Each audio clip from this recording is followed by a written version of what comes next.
찬양 감사합니다. 또 우리 오랜만에 우리 박수경 집사님 또 회복돼서 나오셔서 또 좋은 연주해 주셔서 또 감사를 드립니다.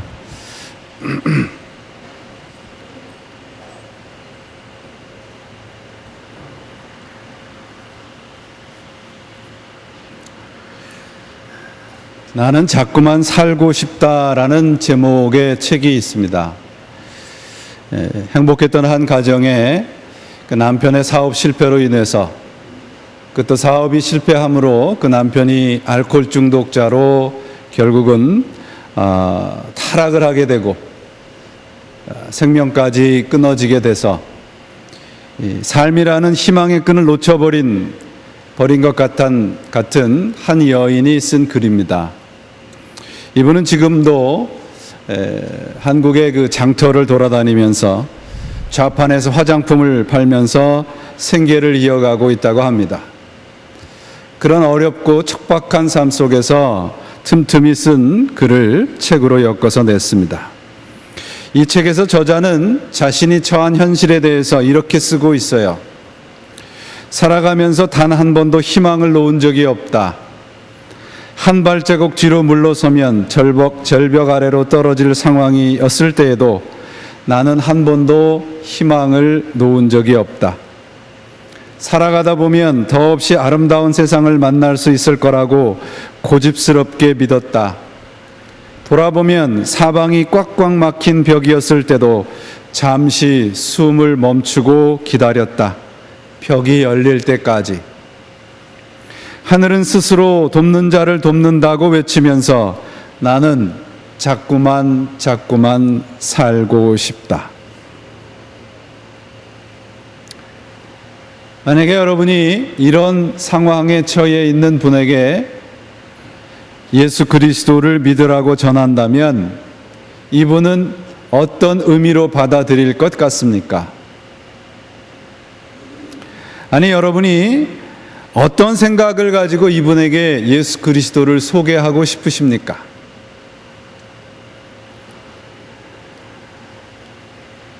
예수를 믿으면 지금보다 좀 더 환경이 좋아지고 더 나은 상황 속에서 살아갈 수 있다. 예수님께서 분명히 도와주셔서 행복한 환경을 만들어 주실 것이다. 그런 의미일까요? 이 여인은 그래서 내가 보고 듣고 만지는 것이 전부가 아니라 더 나은 세계가 있을 것이라고 하는 한 여인의 고집스러운 믿음이 있고 그렇게 살아가려고 애를 쓰는 외침이 들어 있습니다. 그러나 그러한 희망을 갖고 살아감에도 이 여인은 그 희망과 의지가 그리고 삶이 결코 녹록지 않다는 것을 보여주고 있습니다. 그렇다면 이분에게 믿음을 가지면 지금 처한 환경에서 벗어날 수 있습니다 라고 가르치는 것이, 그렇게 소개하는 것이 성경이 가르치고 있는 구원이고 복음이겠습니까? 예수를 믿으면 당신의 운명이 바뀌고 살고 있는 환경도 더 좋아질 것이라고 소개할 것인가? 아니면 이 땅에서 살다가 예수 믿고 죽으면 천당에 갈 것이라고 하는 보험과도 같은 믿음이 복음이라고 가르칠 것인가? 과연 여러분은 이런 환경에 처해 있는 이 여인에게 복음을 무엇이라고 전하고 싶으십니까? 저는 여러분에게 누군가에게 예수를 믿으라고 선포하는 그 근본 목적이 무엇인가 묻고 있는 것입니다. 그리고 여러분에게 예수 그리스도의 복음이란 어떤 것입니까? 본문은 바로 이 여인과 같이 희망이 사라져버린 것 같은 상황에 처해 있는 사람이 구원을 받는 내용을 가진 이야기입니다. 사도행전 16장은 사도 바울의 2차 선교 여행의 기록입니다. 1차 선교 여행의 동역자였던 바나바와 의견 차이가 있어서 서로 갈라지게 됩니다. 그래서 바나바는 마가를 데리고 사도 바울은 신라를 동역자로 택하여서 2차 선교 여행을 시작하게 됩니다. 이 2차 선교 여행 때문에 복음이 소아시아에서 지중해를 넘어서 유럽에까지 전파되게 됩니다. 근데 이러한 사도들의 헌신과 노력의 결과는 우리의 기대를 뛰어넘습니다. 세상적인 인기도 아니고 명예도 아니고 그들에게는 고난과 매맞음과 감옥이 기다리고 있었습니다. 본문은 바울과 실라가 감옥에서 갇힌 그 내용을 기록을 하고 있습니다. 바울과 실라가 감옥에 갇혔습니다. 뜻을 품고 헌신을 한, 노력을 한 유럽의 전도가 감옥이라는 결과를 가져온 것입니다. 그들이 그 속에서, 감옥 속에서 할 수 있는 일이란 무엇이겠습니까? 아무것도 없었을 것입니다. 그런데 오늘 성경을 보니까 그들이 밤 늦도록까지 기도와 찬양을 그치지 않았다, 그렇게 기록을 하고 있습니다. 우리가 성경을 읽으면서 조심해야 될 것은 뭐냐면 그 결과를 미리 알고 그 결과에 따라서 말씀을 해석하는 겁니다. 이런 거예요. 본문을 보면서 바울과 실라가 열심히 찬양하고 열심히 기도해서 옥문이 열렸다. 그 결과 간수와 그 가족이 예수를 믿게 되었다. 그렇게 해석을 하는 것은 뭔가 문제가 있습니다. 결과를 놓고 보면, 그렇게 믿는 결과를 놓고 보면 예수를 믿는 것이 어떤 환경이나 내가 처해져 있는 어려운 조건을 내 소원대로 바꾸는 능력이라고 생각하기 쉽습니다. 본문을 사도 바울과 실라가 기도했기 때문에 옥문이 열린 것이라고 하는 결과론적인 의미로 해석해서는 본문의 의미를 제대로 알 수가 없게 됩니다. 원문에 따르면 여기에 기도한다라고 하는 단어 자체는 간구하다, 매달린다, 그런 의미가 포함되어 있지 않습니다. 본문에 기록된 기도라고 하는 번역된 단어는 찬미한다는 뜻입니다. 그러니까 바울과 실라가 감옥에서 한 것은 뭐냐? 찬양하고 찬양하고 찬양했다는 것입니다. 그러니까 바울과 실라가 기도했기 때문에 기도의 결과로 옥문이 열린 것이 아니라는 것을 알 수 있습니다. 감옥이라고 하는 현실은 우리가 오늘도 수없이 만나는 우리의 현실입니다. 바울과 실라가 감옥에 처해 있다. 그것은 현실이라는 높은 벽에 막혀서 아무것도 할 수 없다는 것을 말하고 있습니다. 이런 상황 속에서 과연 무엇을 할 수 있을까? 성경은 바울과 실라가 찬양하고 찬양하고 찬양했다고 기록을 하고 있어요. 무슨 뜻일까요? 감옥이라고 하는 현실적인 한계와 어려움 속에서도 바울과 실라가 하나님을 찬양하는 것을 막을 것은 이 세상에 없다는 말씀입니다. 육적으로는 곧 눈에 보이는 현실은 찬양할 수가 없습니다. 기도할 수가 없습니다. 숨을 쉴 수 없는 어려움 속에 있습니다. 그런데 찬양을 합니다. 무슨 말씀인가요? 다른 세상에서 살고 있다는 뜻입니다. 기도와 찬양은 우리의 신자들이 이 세상과 다른 세상에서 살고 있다는 것을 보여주는 대표적인 삶의 태도입니다. 바울과 실라가 기도하고 찬양할 수 있었던 것은 그들이 지금 접해 있는 현실과 그들이 맞닥뜨린 현실이 눈에 보이는 것이 전부가 아니라는 것을 우리들에게 가르쳐주고 있습니다. 바울이 로마 감옥에 갇혔을 때에 빌립보 교인들에게 이렇게 편지를 써서 보냅니다. 아무것도 염려하지 말고 오직 모든 일에 기도와 간구로 너희 구할 것은 감사함으로 하나님께 아뢰라. 그리하면 모든 지각에 뛰어난 하나님의 평강이 그리스도 예수 안에서 너희의 마음과 생각을 지키시리라. 하나님의 평강이 그리스도 예수 안에서 우리의 마음과 생각을 지키신다. 이것이 기도할 수 있는 힘이고 이것이 찬양할 수 있는 힘입니다.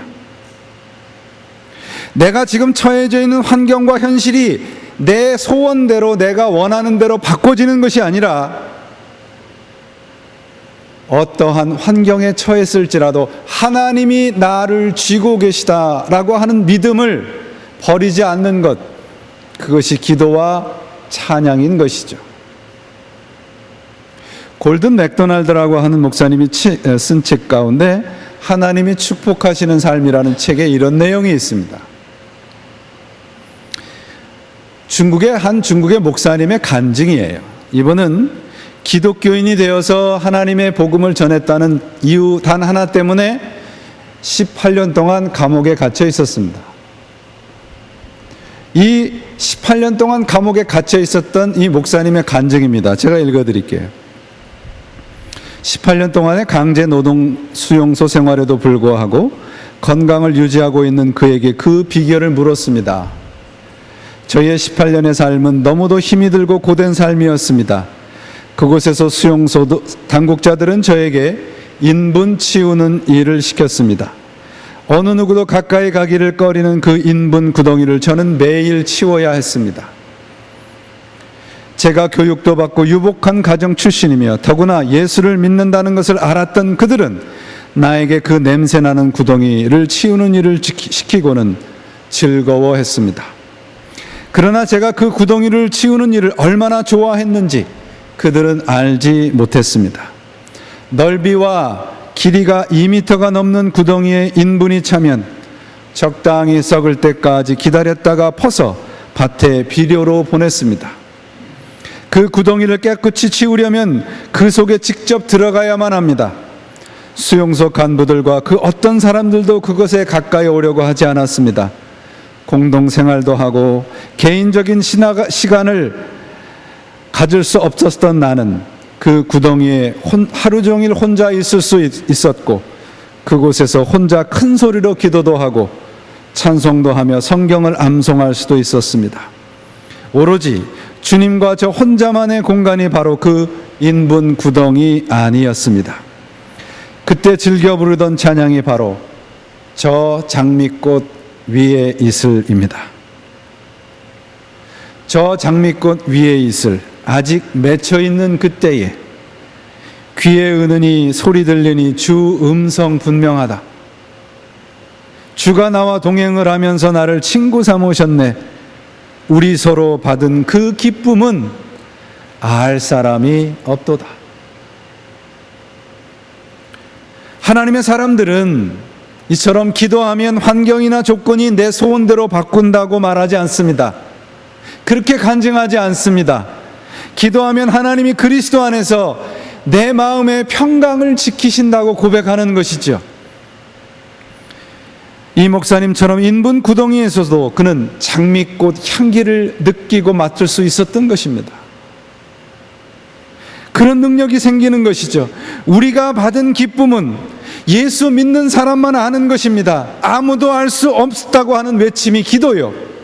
그 어느 누구도 느낄 수 없다고 하는 간증이 바로 찬양인 것이죠. 이것이 주 예수를 믿으라 담대히 외칠 수 있는 능력이며 우리 그리스도인들에게 약속된 축복입니다. 오늘 본문이 가르쳐주는 것은 바로 이 세상과 전혀 다른 세상이 있다는 것이죠. 주 예수를 믿으라 이 말씀 속에 담겨져 있는 뜻은 우리들이 생각하고 있는 것과는 무척 다르다는 말씀입니다. 이 말씀을 한 배경은 말씀드렸듯이 간수가 옥문이 열린 것을 보고 죄수가 다 달아났다고 생각을 하고 스스로 자결을 하려고 합니다. 그때 바울이 소리를 질러서 그 간수를 간수의 목숨을 구하게 됩니다. 간수는 죄수들이 도망하지 아니하는 것을 보고 바울과 실라의 발 앞에 무릎을 꿇고 묻습니다. 선생님들, 제가 어떻게 하여야 구원을 얻을 수 있겠습니까? 이 간수의 물음에 대한 바울과 실라의 대답이 주 예수를 믿으라였습니다. 어찌 보면 앞뒤가 안 맞는 것 같아요. 질문에 대한 올바른 답이 아닌 것 같습니다. 여러분이 지금 간수의 입장에서 생각을 한번 해보세요. 지금 간수는 혼란 속에 빠져 있습니다. 간수는 죄수를 지키는 입장이고 죄수는 그 반대의 입장에 놓여 있는 존재입니다. 간수의 입장에서 죄수들을 바라보면 그들은 참 불쌍한 존재들이고 희망 없이 절망 속에 죽어가는 사람들입니다. 바울과 신라는 더 절망적인 입장에 있을 것이라고 간수는 생각했을 것입니다. 그런데 지진이 일어나고 옥문이 열렸습니다. 절망 속에 있었던 죄수들은 다 도망했을 것이라고 간수는 생각을 합니다. 그리고 자결을 하려고 해요. 그런데 보니까 여전히 그들은 감옥 안에 남아 있었습니다.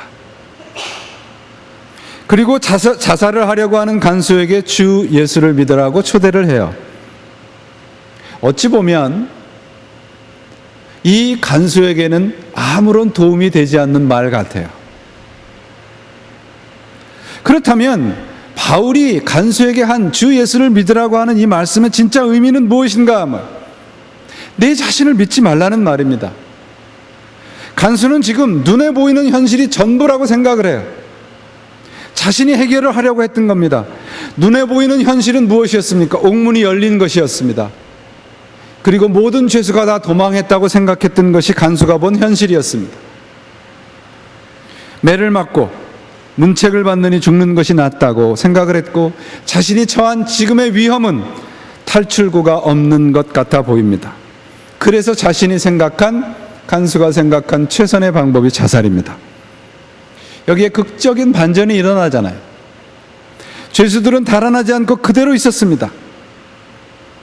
간수가 그때까지 생각해온 모든 것에 가치체계에 혼란이 오는 거예요. 밤새도록 이 죄수들은 찬양을 한 것이 생각이 났을 것입니다. 도대체 이 사람들은 무슨 생각을 하면 사는 사람들인가? 문이 열려 있는데도 도망하지 아니하고 갇혀 있는데도 그 절망적인 상황 속에도 기도하고 찬양합니다. 도대체 이 사람들은 무슨 생각을 하며 사는 사람들일까? 그런 혼란 속에 있는 간수에게 바울이 주 예수를 믿으라 초대를 합니다. 이 말씀 속에는 엄청난 의미가 담겨져 있습니다. 주 예수를 믿으라고 하는 이 선언은 단순히 간수가 처해져 있는 어려운 상황과 조건을 개선하라는 말이 아니에요. 간수는 지금 어떻게 하면 이 상황을 모면할 수 있겠습니까? 라고 묻고 있지만 바울은 다른 차원의 이야기를 하고 있습니다.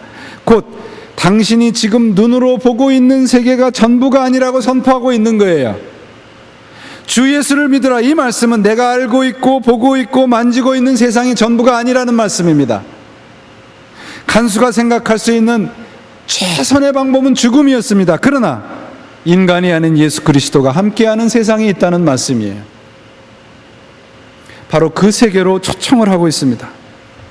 여러분, 우리가 세상을 향해서, 믿지 않는 사람들을 향해서 예수님을 믿으십시오라고 하는 선포는 예수님에 대한 인포메이션을 제공하는 차원이 아닙니다.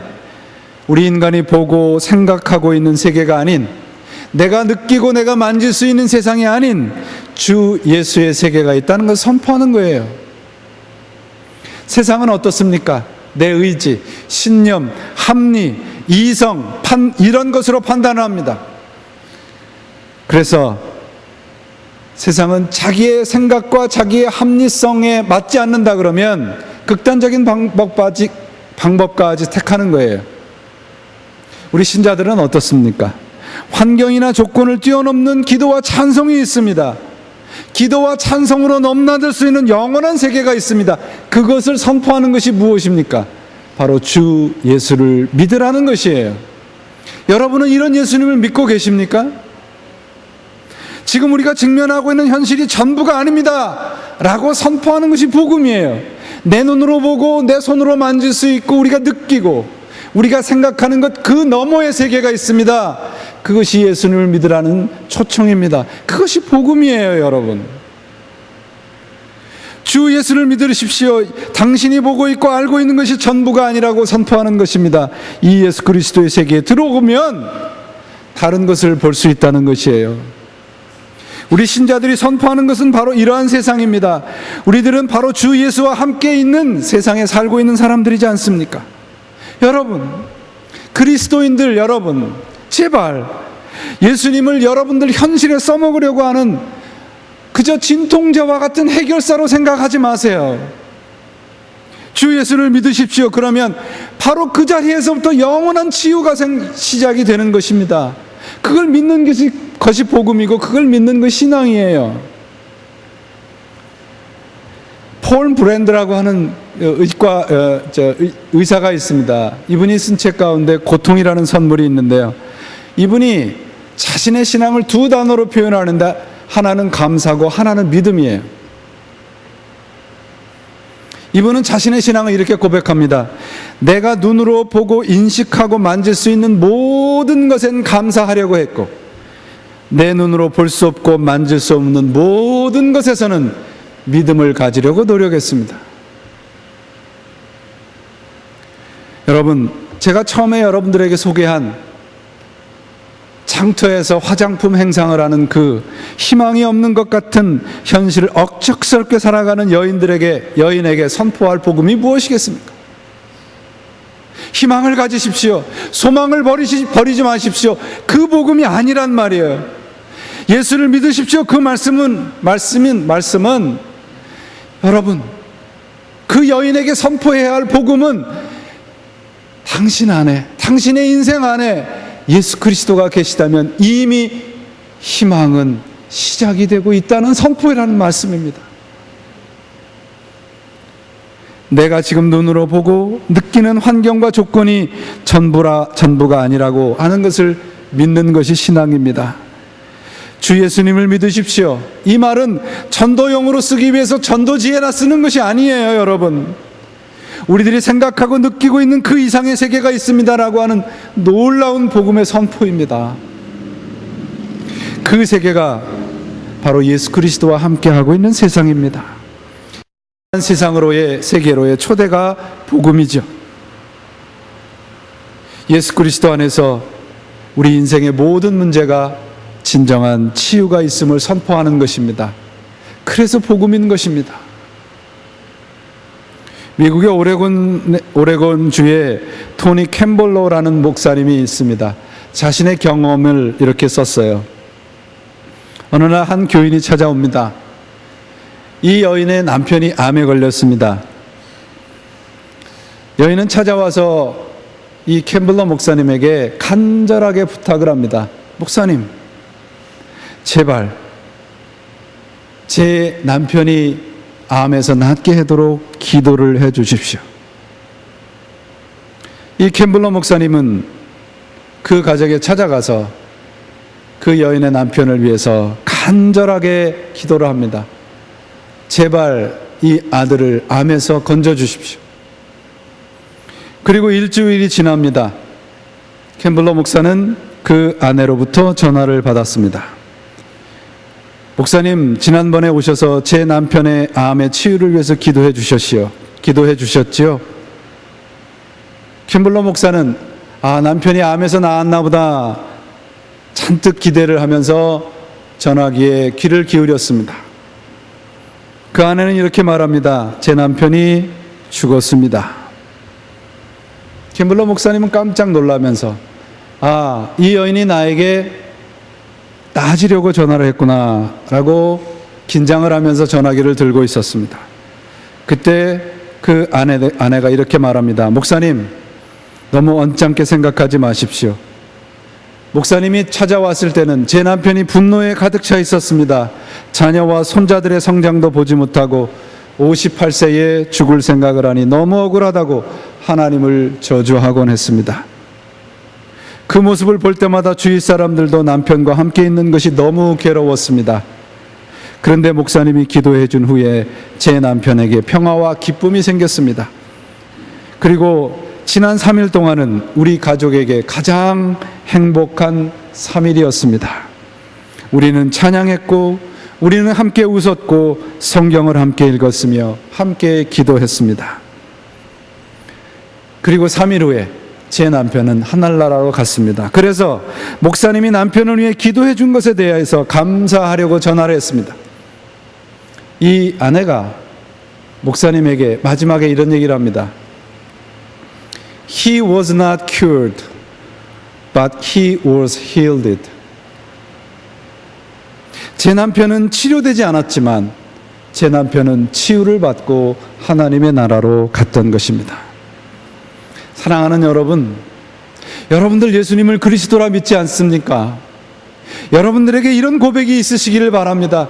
내 환경이 바뀌어지지 않아도, 조건이 좀 더 나아지지 않아도, 하나님, 내가 당신 앞에 당신 안에 있는 한 우리의 인생은 분명히 치유될 것입니다. 이런 고백이 여러분들에게 있으시기를 바랍니다. 이것이 예수를 믿는 기쁨이고, 이것이 예수를 믿는 우리들에게 주신 하나님의 축복입니다. 우리가 세상에 주 예수를 믿으라고 선포할 때 그 의미는 바로 지금 있는 갇혀있는 세상에서 나오십시오. 좀 더 넓고 영원한 기쁨이 있는 세상이 있습니다 라고 하는 초대인 것이죠. 세상 사람들이 보고 듣고 생각하는 세계가 전부가 아니라고 세상 사람들에게 담대히 외쳐야 합니다. 우리 신자들이 세상을 향해서 예수 그리스도를 믿으세요라고 선포하는 것은 바로 이런 의미인 것입니다. 우리 모두는 어떤 사람들입니까? 그러면 예수 그리스도를 믿습니다라고 고백한 사람들입니다. 그렇다면 우리 모두는 세상과 다른 가치와 목적을 가지고 살아가야 합니다. 다른 세상을 선포하면서 다른 세상이 있다고 이야기는 하면서 여전히 세상을 부러워하는 삶의 태도를 보여서는 안 될 것입니다. 우리는 다른 세상에서 살아가는 사람들입니다. 우리 모두는 이 세상을 향해서 주 예수를 믿으십시오라고 선포해야 합니다. 동시에 우리 모두는 우리 자신들에게 주 예수를 믿습니다라고 하는 확신에 찬 삶을 살아내야 합니다. 이것이 복음을 받은 우리들에게 주시는 하나님의 약속이고 하나님의 축복인 것이죠. 사랑하는 여러분, 세상을 향해서 거침없이 선포하십시오. 당신들이 살고 있는 세상, 당신들이 보고 듣고 느끼고 있는 세상이 전부가 아닙니다. 전혀 다른 세상이 있습니다. 바로 거기가 그리스도와 함께하는 세상입니다. 이곳으로 오십시오 라고 선포해야 합니다. 교회의 목적이 거기에 있고 우리 교회가 이 세상에 존립하는 한 이 복음을 세상을 향해서 외쳐야 하는 것입니다. 우리 모두가 이런 복음을 선포하시고 주 예수와 함께 살아가는 사람답게 여러분의 삶의 자리에서 살아가십시오. 그러면 하나님께서 주시는 하나님의 평강이 그리스도 예수 안에서 우리의 마음의 생각과 우리의 삶의 모든 것을 지키실 것입니다. 여러분들에게 이러한 복음의 약속과 복음의 축복이 있음을 기억하시고 오늘도 이런 복음을 가지시고 주 예수를 믿는 사람답게 살아가시고 승리하시기를 주님의 이름으로 축원을 드립니다.